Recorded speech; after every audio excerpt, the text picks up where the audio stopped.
All right, here's just a real quick thing. 60D is not turning on.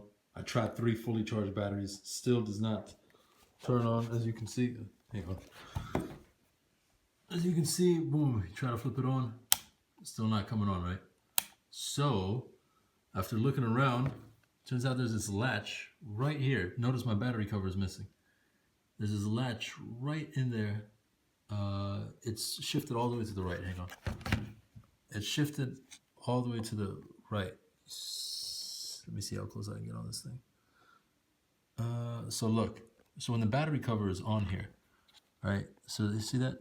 I just flipped it to the right. Sorry, I know my hand is shaking a lot. So, but look, you put it to the left, right? Do you see that moving? See that? See that little switch? Push it to the left. Now it thinks that the battery cover is on there and it's safe to operate. So now I push that to the left and voila, turns on. It says ensure lens is attached.